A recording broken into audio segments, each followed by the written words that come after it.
So I was a little worried about how this would flow with everything else when I started out, but really two of the three categories have been checked. So it flows perfectly from what our patient reps were talking about. That's check. The second thing is it fits in with the provincial work that's being done and the targets that we have, so check to that. The only thing I don't have an answer to is the glasses theme that Tammy started and Graham continued earlier on. So the best I can do is I will see my optometrist tomorrow. So, okay, so in all seriousness, thank you for the opportunity for letting me come up here and speak, and for listening to me and giving me your attention. I want to acknowledge that none of what I'm saying is going to be probably new to a lot of you, but also none of it is mine to own.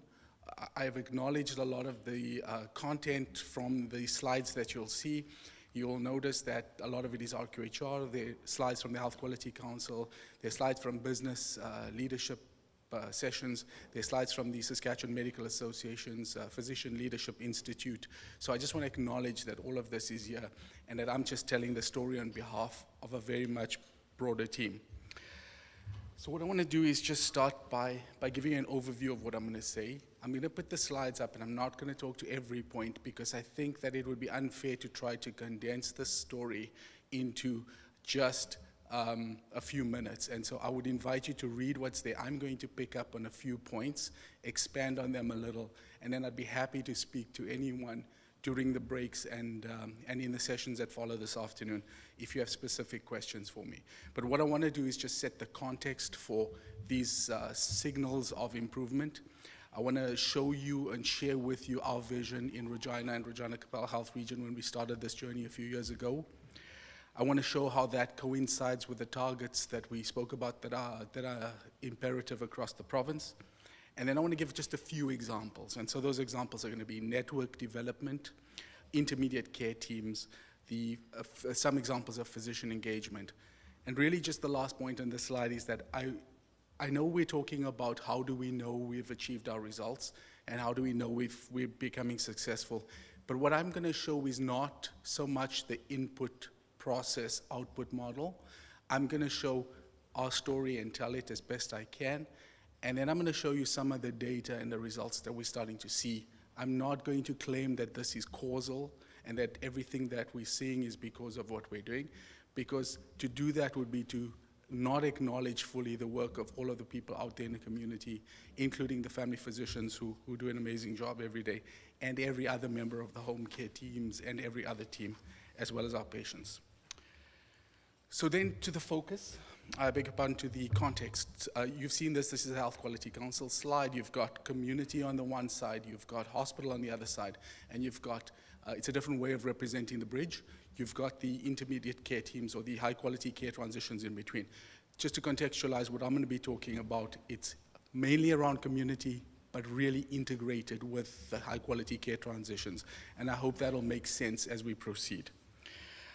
This journey really started about 4 years ago when the CEO of Regina-Capella Health Region, Keith Dewar, and Karen Earnshaw, the Vice President of Primary Healthcare, really recognized and decided to accelerate an investment in primary healthcare and a focus and a shift of emphasis to the efforts of primary healthcare. And really, it signaled a change in the way that we're going to do business. And then many of us joined that team since then over the last few years. An important point is that no additional resources were there. Graham alluded to this earlier. This came at a time where there was really a budgetary deficit or constraints, and so a lot of the work that was done was reorganizing rather than injecting. There were exceptions to that. There were, for example, intermediate care teams that received funding from ministry, like the Connecting to Care team, as an example. But really, there was no additional injection of resources or funding into the primary healthcare portfolio to do some of this work. So I hope that doesn't, I'm not trying to give you a sob story. What I'm trying to say is that this work can be achieved with very little additional injection. So hopefully that'll be a positive thing to take away. So the vision then, why the change? Why bother? Why care about primary healthcare? Well, firstly, I beg your pardon? Sorry. So firstly, the vision then is we have a vision of interdisciplinary teams, and these teams, where possible, should be co-located. And again, someone spoke to that earlier on. The care that they provide should be coordinated, and also the care they provide needs to be comprehensive for the patients that we serve. Secondly, there needs to be integration with family physicians and other healthcare providers so that we all serve these people. And there's a really nice graphic later on that I think describes that well. Community care pathways are really, really important for us in Regina, and so we've embarked on this process of standardizing care to the leading practice and then trying to implement that across the community. We want all of our transitions between acute and community to be high quality, safe, efficient, and fast, but we also want transitions within those teams, within both acute, which you're going to hear about just now, as well as within community between these providers that often don't know each other and often are not co-located for logistical reasons. We want those transitions to be high quality as well because our patients expect that and our patients deserve that. And then, of course, we really want to shift the emphasis or the culture of getting people to think about the hospitals as the anchors of their care. Ask people what they think of the anchors of their healthcare is, and very often people say to us, the emergency department. What we want to do is we want to change that culture and get people to think of community services as the anchors, and then use the hospitals appropriately when they need to. That, in my opinion, lines up perfectly, and this work, as I said, started several years ago, but it lines up really with the connected care strategy. It is perfectly aligned with that, as well as all of the associated provincial targets that we've got, the ED weight and patient flow, ALC reduction of ALC bed days, chronic disease management, because we have a very firm belief that whatever we do needs to be upstream so that we prevent complications of things rather than getting caught in just treating the tip of the iceberg.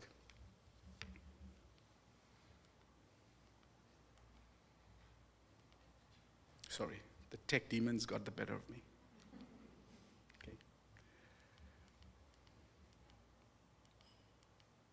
Okay, so the anatomy of a network. What does it look like for us in Regina Capel? That's just an example, that's just a map which shows geographically how the areas have been split up. Essentially, to us, a network is a geographical area where these community-based services are delivered closest to the patient or the client. They're delivered by interdisciplinary teams that know each other, know their patients, know the needs, and that they're coordinated, they're efficient, as I said, they're delivered in a timely manner, and they're accessible. That's a real mouthful. If we flip that around, I think it's really intuitive because it makes sense because I work in this field. For anyone else who wants to think of it differently, what it really means is patients and families in the center, team members, including family physicians, around them, and so teams support patients. Many teams are supported by networks. And as we move into the new provincial structure, then we have all of the other support structures that fit in as well. So really, for me, it's quite intuitive. So this is, I talked a little bit about the anchors being acute and how we want to do that. What this pyramid is really showing you that the majority of services that people can and should receive are at the base of that pyramid. Those are the simple services, quote unquote, that are available in community, such things as community pharmacists, family physicians, all of those team members that we see on a day-to-day basis for our healthcare needs. And where we can be boosting that is with preventive and promotive efforts. Just above that, the second tier of those 4 tiers of the pyramid is really the intermediate services. That's our home cares and population public health, those kinds of things. The layer just above that is the complex cases, and those complex teams are really occupied right now by the intermediate care teams, so community IV therapy, connecting to care, seniors, house calls, for example, in Regina.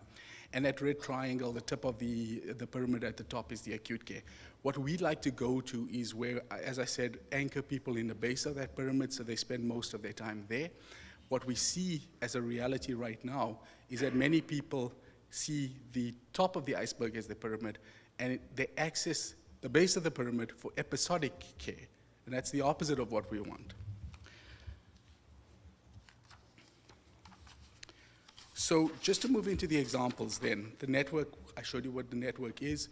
What happened, and you heard it this morning from our colleagues from the North Network, it really was an experience. It was a change of culture. It was moving people from centralized facilities, getting people to co-locate in community close to where the patients are that they serve, and getting people to talk together, to have huddles daily, to share their work, to speak about, to have case conferences, to do handovers, to do daily visual management. Those are all of the things that you heard about this morning. And those were what was needed to get people to start speaking together. That is all of the home care teams, the CCAs, population public health, all of those people are now co-located across the networks. Just in terms of what we see as a result coming out of that, so one of the possibly signals of success I would put to you is an increase in urban home care consistency of care by the network. And we see over the last 2 years how that's increased from about 70% or just under 70 to over 80%. Something else that we've seen is an increase in direct care hours. And I think the graph is pretty self-explanatory. That's a pretty significant increase from 60 to almost 80%, about 79% over the same time period. Another signal of success potentially is that while the paid hours have decreased, the actual direct patient contact or units of service have increased. So that we'd like to think is attributable to the network redesigns. What about the intermediate care teams though? So that's what they do. We believe those to be examples of high quality care transitions, things like teach back, advanced care planning, and those are the things you'll find which is exactly the same as in the bridge, which is on all of the tables. So those teams, those connecting to care teams, seniors house calls, and community IV teams practice that. And what are we seeing come out of that is a really nice increase in, and I know it's a busy slide, I apologize for that. It's not easy to read, but what I take out of that is there's been a really nice increase in the number of clients that are seen. Those people, and we heard our Saskatoon a patient this morning talk about the Seniors First team, which is another example of these teams that go out into community and support patients to stay in their homes as long as they possibly can, but also to avoid unnecessary emergency department visits. Physician engagement, I just want to touch on briefly. I think it's an absolute prerequisite to network redevelopment. We're talking not about just consultation here or just getting to talk to physicians, but it's really including physicians into the teams. This is, as I said, a journey many times already, and so this is not, we're not there yet, but it's certainly something that we're working towards. We know what's on the slide is that the academic literature shows that physician improvement improves outcomes, both in a hospital setting and in a community setting. I've got the references up there. It's a proven. This is some information from the Saskatchewan Medical Association. We know that synergy is good. When you get people speaking to each other, they collaborate better and they can deliver better patient care. And then we really want to promote this working around our patients. And I think the next visual will show that, but I just want to show this because a lot of physicians you will see or will tell you if you take the time to speak to them, that very often they feel quite frustrated or powerless. And this is a 2x2 which talks about engagement, but what we really want to do is we want to get people to move from being frustrated and powerless to be engaged and to be collaborative. And really it's a system solution that's needed. It's not about physicians. It's not about other healthcare teams. It's about how we work together. So just some of you who've studied leadership or business would have seen this before. This is from Henry Mintzberg, who's really one of the doyens of leadership teaching in the business schools. And he talks about how you break down and how you, because what we have there is we had people working in silos, each individually very rarely interacting. And in order to break those silos down, you need to cut across them with formal structures. This is some of the things we've done in our QHR as part of our network development, trying to reach out with our physicians in the community, irrespective of what form of payment they receive, whether they fee for service or not. So just that pit stop analogy, not to overuse the cliche of sports teams in leadership talks or in collaboration talks, but really, the thing that resonates, for those who don't know this is a Formula One car being surrounded at a pit stop by a whole lot of different people. And then there are over a dozen people at any given pit stop working on this person. To me, this embodies a type of high-quality care transition. Every single person there knows their job. There's communication, which in this case happens to be non-verbal, but it happens really effectively. In the center, behind the wheel, driving that vehicle is the patient, and that's why I like this as opposed to some of the other sports analogies, because the patient should be in control of their journey at any given point with the assistance of all of these people who know what they need to do, know when they need to do it, and just get the job done. So just in terms of, and I'm nearing the end now, the signals of success from a physician point of view for me is a few things. We had family physicians participate in the COPD clinical pathway we've been working on in Regina Health Region for the last 2 years now. Those family physicians attended several sessions without payment. Okay, so they took their own time that they would have normally been in their clinics, and came in and helped develop a clinical pathway which is based on leading practice. So I think that is a sign of collaboration and wanting to be part of this team. Next thing is a central intake and navigation session that we had in the first weekend of June this year, which was attended by over a dozen family physicians in Regina. In fact, we were oversubscribed. We were running out of space, much like this event is today. We have undertaken COPD, not to get too technical or too detailed, but in Regina Health Region, we've got a big focus on COPD because that's driving a lot of our ambulatory care sensitive condition admissions. And we have now over 100 people who are trained in the interpretation of spirometry for the improvement of our patient care. And then just the second last point I want to make is that, you know, we have in very recent weeks and in the last couple of months put out an expression of interest to work collaboratively differently with family physicians in the region. We've actually had 5 groups of family physicians who've come back and expressed an interest to do so.